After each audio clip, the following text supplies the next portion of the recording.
We're in Way Media.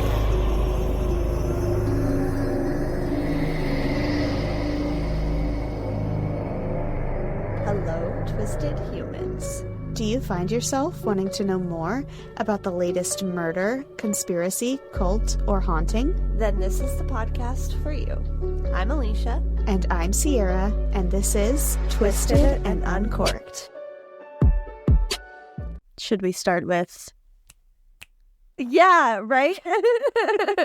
Da-da-da-da. Da-da-da-da. You gotta do it with me. Come on. Your arms like they do. I can barely snap on a good day. Oh my God. My arms got. But if you are not watching on YouTube, this is the first episode of Spooky Season. And we are Enid and Wednesday Addams. Yes, we have to continue our annual Tradition. month-long dress-up. Yeah. With things around the house. Let's face it, it's more for us than it is for you guys. This collar here is Jesse's shirt.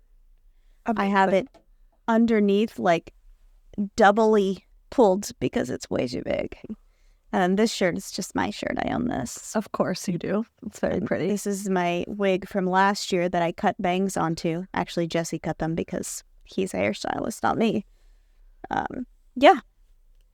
And then I had eyeliner already. That's all. Very easy costume, guys. And so weird. I already had eyeliner. Yeah. I had to order a blonde wig for my Halloween costume anyway this year. And as it turns out, the wig that I got, I don't look good blonde. Nobody needs to tell me. I already know. But you can wear it two different ways. Beth from Yellowstone. Oh, well, Kevin picked Rip and Beth's. So yeah, got it. I needed a blonde wig. Yeah. But yeah, you can wear it two ways where it makes it longer, so it'll be perfect for that. And this length is literally perfect for Enid. So I will take it. And then I'm wearing a long sweater, pink sweater from Amazon. And yeah, I had another one that was supposed to come on time, but it didn't. So we're wearing number 2 backup here, but it still works. Perfect. In addition to it being our first episode of Spooky Season, we are doing our first special topic episode of the mix, and that is a big twist in our story. Excited to hear Yeah. I will give you a little teaser right now. In Melbourne, Australia, in March of 2008, Carolynne Watson and her boyfriend, Julian Mathias Buchwald, went on a picnic to celebrate their 2-year anniversary. What would happen next was certainly not what they were expecting. They would be kidnapped and brought 6 hours away to Australia's Alpine National Park by an alleged satanic cult. Oh my goodness. I like that it has Watson in it. This is going to be fun. So we do have a new patron to welcome this week, Gabrielle. Thank you so much for joining this Twisted Crazy Club. Yes, thank you. We hope you enjoy all of the content you get to unlock. Enjoy this ad-free episode. Yeah. Do you have a fun fact for me, though, to kick it off? I do have a fun fact. This comes from my general ignorance book. Okay, let me start by saying the late Johnny Carson, one of his best lines was, "For 3 days after death, hair and fingernails continue to grow, but phone calls taper off." Just a random quote. Did you know it is a complete myth that your fingernails and hair continue to grow after death? They do not. I would hope not. That's horrifying. I always thought they did. You didn't think that? I feel like people used to say know that that your hair will, survive, and that there's been instances of, hair poking through the ground. Well, so what happens here is when we die, our bodies dehydrate, and our skin tightens around the hair follicle, creating the illusion that the hair is getting longer, but actually your scalp is just getting smaller. Same for your fingernails, your cuticles will recede back. So it looks like your nails are, you have a lot more nail than you did. If someone had fake nails on when they died, and then they died, it would look like their nail grew a little because now there's a gap. Disgusting. But it's just your skin dehydrating. Oh. So That's a fun. mental image that I get to deal with for the rest of the night. Happy spooky season. Yeah, I was going to say it's the perfect Wednesday. Dead bodies. Fun fact of that. Mine is about clouds. Specifically, the way that they look airy and weightless, but that they're actually really heavy. According to scientists, 1.1 million pounds is the average weight of a cloud. What the fuck? Right? It's equivalent to 100 elephants. And you're probably wondering how these things stay up in the air. Well, that's because the weight is spread out into millions of tiny droplets over a large space. And these droplets are so small that you would need about 1 million of them to make up a single raindrop. That's so crazy. The weight is dispersed. I was like, huh. I thought it was really interesting. Definitely. Today, guys, I am sick, if you cannot tell, but I am drinking orange juice for our recording. But I do have a wine selected for this week's episode, which was a red. I actually got to enjoy some of it on Monday. My intention was to enjoy the rest today, but no. We are drinking the Canadian wine, weekday wine, the Cabernet Sauvignon Merlot blend. It has a super cute label. It's got two friends just like enjoying a glass of wine. It's semi-sweet, 2.5%, and delicious, in my opinion. It was an easy sipper, so I'm going to give it like 9 out of 10. I love that it's called weekday wine, as my costume is a person who is named after a weekday. So it's great. I love it. I'm drinking the drink that we've been drinking for a while now, the pomegranate and a delicious mango, and because I have all the ingredients, right? Why not? Yeah, and the perfect drinking it. Yep, with my bone straw costume. Again, all things we just have lying around the house, guys. Yep, literally.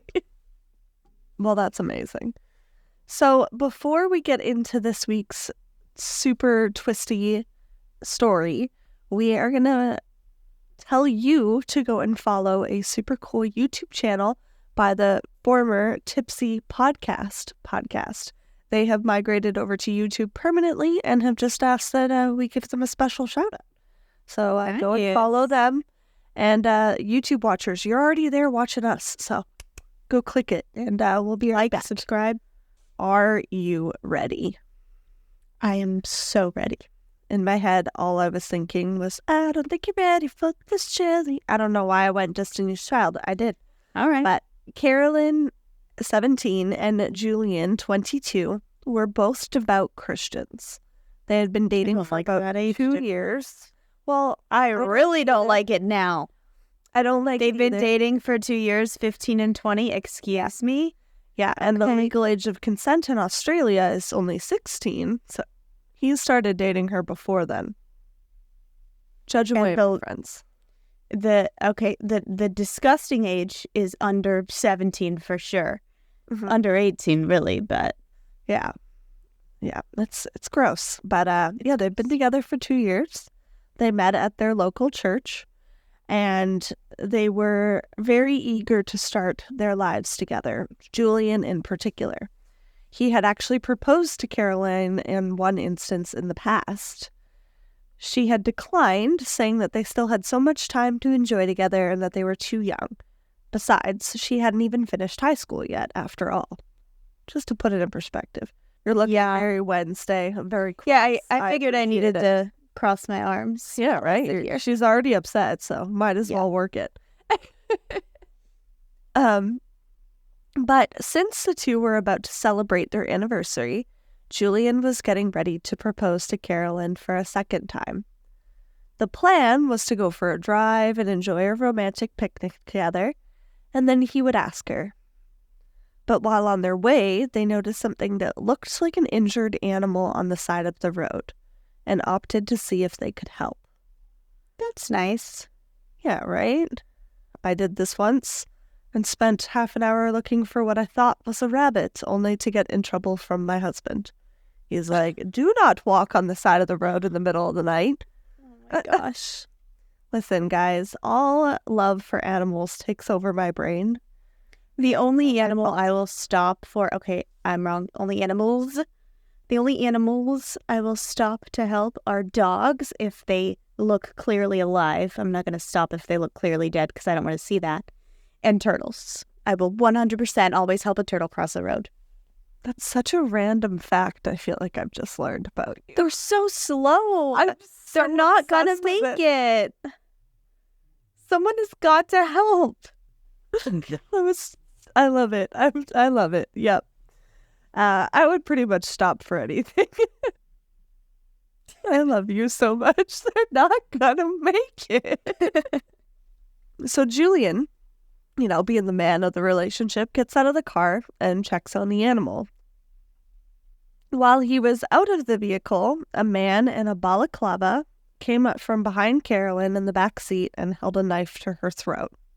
He ordered her to put on the blindfold that he was holding at her and to get out of the car. The mystery man ordered Carolynne into the back of a van, and she heard Julian get in as well. They clung to each other, terrified, and he seemed to be bound as well. What the fuck?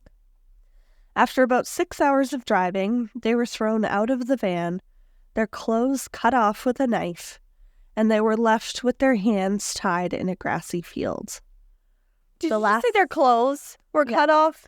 Yeah. Was this fucking Naked and Afraid? Yeah, pretty much, right? Also, why can't I just take off my own clothes? Why do you need to cut them off? I just Clothes feel are that's expensive. unnecessary. Yeah. Why do I need to be naked? I'm already being stranded. Let me have clothes. The fuck? This feels very unfair for whoever these kidnappers are. How dare they not consider these things? Yeah, so the last thing they heard was the sound of a van driving off and then silence. Julian managed to get up and walk towards Carolynne's voice and untie her hands, allowing them to get up and wander around the field freely. They had no idea where they were, but after some searching, they found a bag stuffed with a sleeping bag, a toothbrush, a coconut, a knife and shovel, along with a jar of peanut butter. Okay. It's really nice kidnappers, I guess. It seemed that whoever had taken them there wanted them to survive for at least a little while. It's like, what would you bring if you were deserted on an island? Yeah. These things. Here you go. Yeah, right? Seriously, this sounds like an episode of Naked and Afraid. I don't know where the coconut comes into play. That one I was a little confused by. Also, do you know how much force it takes to open a coconut? Yeah. You need a fucking hammer. Feels impractical. I mean, the jar of peanut butter, great source of protein, Right. Yeah. You can snack on it for a few days. I always eat out of my jars of peanut butter. So yeah. That's literally the way I used to come home from school every day, was to get a spoon and get a jar of peanut butter and just walk around licking it. My mom's like, I don't understand. I still do that. Delicious. So It's delicious. I just have an egregious amount of peanut butter on my piece of toast in the morning. So basically I'm getting 2 in 1. But yeah, the coconut stuff, if you're a survival expert and you can tell me how the coconut comes into play, that'd be great. It seemed that whoever had taken them wanted them to survive for at least a little while. But this is Australia, and we know that things in the wilderness there are large and scary and poisonous. did you know that that's how Australians feel about America? What? Right? They're like, we have crocodiles, but you guys have alligators. We have kangaroos, but you guys have bears. I'm True. I don't think it. But we don't have human-sized spiders, so I mean, they're used to it, I guess. I don't know. Kevin Jesse literally sent me a video of a guy that went to his car the next morning. Camel spider. Yeah, and there was just webbing all over, and it was this big and gray. Disgusting. And I'm like, well, that sucks for him. The spider owns his car now. That's just how that goes. Jesse watches these guys on YouTube, these Australian guys who do trail riding and stuff, and they came to America once recently for an episode, and the whole time they were freaking out about the wildlife, and because they always camp in Australia, They're scared to camp. They were like, I do not want to see a bear. Their first night, they saw a bear and they freaked the fuck out. So you guys Like, I didn't realize they didn't have bears. That's true.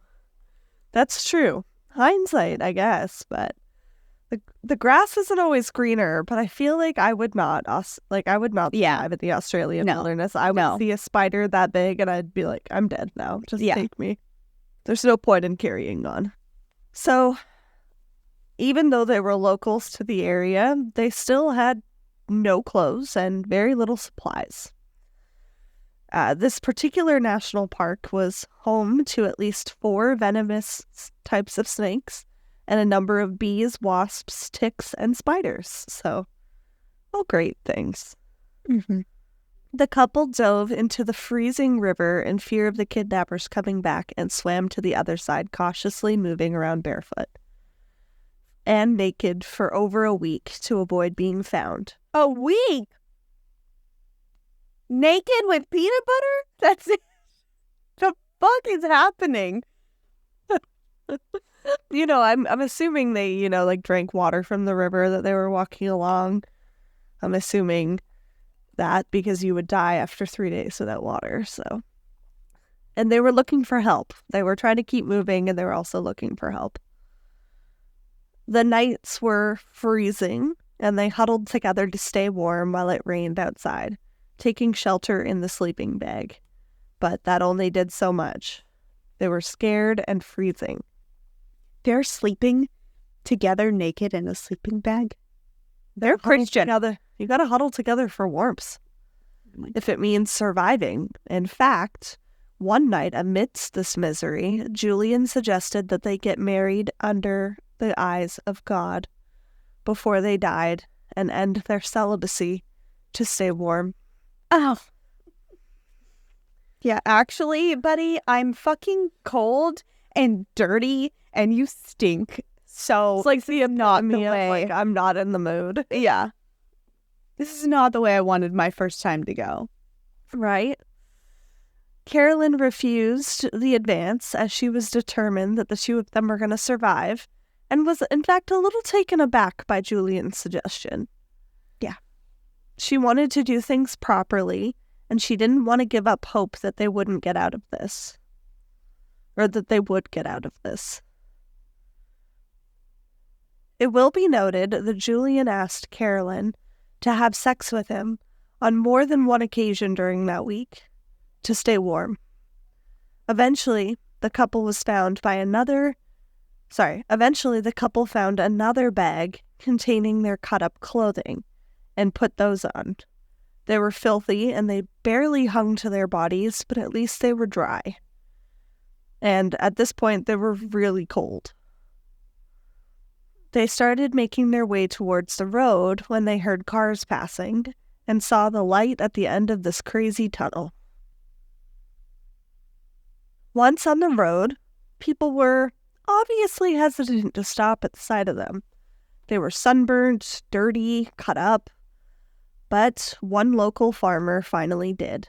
He took them back to his house to get some not ripped clothing and went straight to the police station with them to file a report.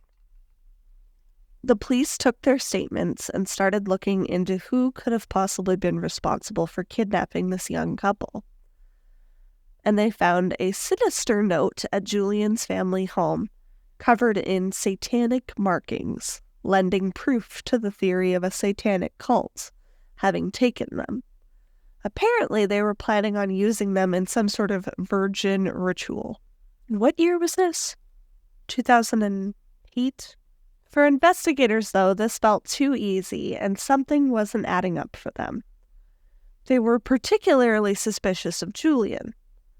With no other clues, leads, or incidents involving this satanic cult, investigators threw caution to the wind and confronted Julian with their theory.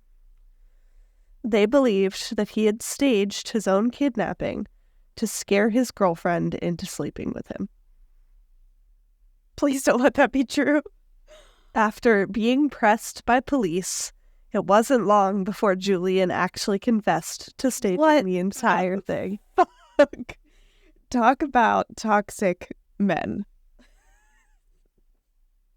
It's the big test, buddy. For fucking big test. Yeah. Was it worth it? Oh my God. Meet Jill. She'll do just fine. Jesus Christ. Isn't that considered like A sin. well, yeah, as well? Like, If you're wouldn't it celibate, be I'm supposed to fucking- like be abstinent altogether? Wouldn't it be a sin to sleep with a 15-year-old? I would think so. Or to date a 15-year-old when you're fucking 20. Like on the scale of what you're going to be smited for Yeah. overall? Yeah. This ultimately led to the unraveling of his ridiculous story. Julian had wanted to pressure his girlfriend into marrying him and having sex, as he was impatient that she said she wanted to wait until she finished school. So he instead decided to kidnap her instead of talking to her about this. So, open communication, guys, is great in a relationship. I cannot, there are no words to Ridiculous. describe how fucked up this guy is. Yeah. While out on bail, he missed his court appearance, and it was learned that that was because he had actually fled the country. He had gotten a fake passport, dyed his hair and his eyebrows, and was found in Singapore pretending to be an Indian man. He received an extra 6 months for this, in addition to his 7-year and 8-month sentence. Whoa. Did he get charged with kidnapping or with staging a crime? He got charged with kidnapping, staging a crime, and unnecessarily torturing a victim for 8 days. I bet he did not get sex. I think you're probably right. Julian was tried and found guilty in 2009, and Carolynne obviously broke up with him. When the truth came out, she said that she was planning on marrying him after she graduated from high school. If only he could have waited a little bit longer. And if you really, really just cannot wait, then maybe the relationship isn't right for you. Fucking find someone your own age, you asshole. God. Yeah. And to end us on just a little cherry on top, Julian had been born in Germany and came to Australia as an infant. In that process, though, he had never actually acquired a citizenship. His visa was canceled in 2014 as a result of his conviction, and he was sent back to Germany in 2016. He never learned to speak the language as he had moved as a child and feels quite isolated. He is still in the process of trying to appeal his sentence, stating that it is excessive for the crime. But if you were out in the wilderness in Australia for 8 days, thinking that you were going to die, thinking that kidnappers were after you, Naked. that's fucking traumatizing. That is like the most extreme sexual assault in the fucking world. Like, Agreed. he stranded you naked for a week Right? just to sleep with you. Manipulation, gaslighting to the extreme. Right? Like, what the fuck? He's the fucking worst. I feel so bad for her. Hopefully she's on to better things. I did try really hard to find, a where are they now situation. Was unsuccessful. I hope he's still single. Right? Unmarried. Still Like, a at some point, virgin. you have to disclose hope that he's when you a get out of fucking prison. virgin. Like, oh, what were you doing for the last 8 years? I was in jail for trying to pressure my girlfriend into having sex with me or thinking that a satanic cult was trying to kidnap us. Like, what? Dude. Sir. And as a fucking Christian, blaming it on Satan. And Like, it's like, she's You're so fucked up. so cute as a button. And he just looks slimy. We're just gonna. Like, he just. Oh, God. Yeah. So definitely a reaching and a settling situation in this relationship, so maybe that's why he had to go younger. Nobody his own age wanted to have sex with him. Nobody wanted to have sex with him, period, because even stranded on a deserted island, the two last people in the wilderness, not a deserted island, but the deserted wilderness of Australia, she still wouldn't sleep with him. Yeah. He was the last man in the wilderness. No, thank you. Idiot. God. I know that was a little shorter. I'm sorry about that, guys. No, that was the perfect twist story for you. Yeah, it was kind of fun. Not for her, but what the fuck? I tried really hard to be vague about it the whole time, too. I'm like, Yeah. Okay, how do I tell this in such a way that she's not going to catch on? Right. Goodness gracious. But yeah, he served out the rest of his sentence. As far as I knew, all of his appeals were denied, and he's probably still having a hard time getting a girlfriend. That's our prediction. I hope he's a 40-year-old virgin. Wait, if he was 22 in 2009, he's almost in his 40s. Yeah. I hope no sex for him. Well, I mean, if this got out and he didn't change his name or do anything to conceal, who's gonna want to sleep with him? Not I. Mm-mm. He should also, I hope, be on a watch list, because if he's willing to do that to someone he loves, what the fuck would he do to someone he, just met? And the planning, at what point during that were you this is probably a bad idea? I think on this. I think he did the entire thing. But if the van was moving and he was in the back, that's true. Somebody was in on this. Spooky. Now that you've said that, but no other names were brought up. Yeah. Well, at least except for the guy that helped him get the fake passport. He was charged. Right. I think to 7 months or something in prison, but anyway. How weird. To end us off, do you have anything happy or exciting you want to share with the people? Let's see. I've been doing my Pilates classes and my badass ballerina classes. What is a badass ballerina class? It's just a ballet class for adults? No, it's not ballet. It's basically what ballerinas would do to work out, I suppose. You do a lot of holding weights and going up and down and up and down and side to side and, Do you feel graceful when you do it? No, I feel like I'm going to fucking hurl. Today there was I did it this morning. There was literally ringing in my ears. I was like, I think I need to take a break and breathe. It's fucking hard. I don't like it. Yeah. I like it because I know that I'm pushing myself, but it's fucking hard. Ballerinas are badass for sure, because I can't hang.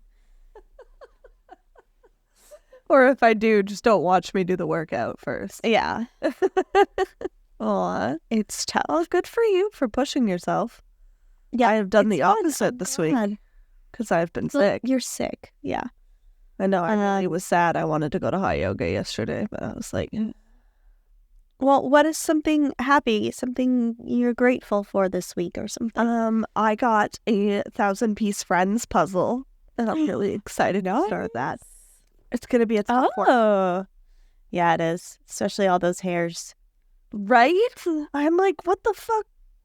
Is this it says 10 plus. I feel like it needs to be 20 plus. Yeah. Either way, we're both plus that. Yeah, I love plus 20 in a couple days. Ma'am. Listen. Yeah, that we're recording this, it is September 20th. So we are both still 29, technically. Yeah. So, but yeah, I'm excited to start it. I love puzzles. Even though, I dismantle them afterwards and it feels kind of sad when you're in that process, but still satisfying to just, zone out and puzzle for a little bit. Puzzles are fun, for sure. Yeah. And, I got to sleep in until noon today. There you go. I'll say that's a bonus because I was not at work. That's good. And I am super happy about these costumes. We are super happy that all of you guys listen to us.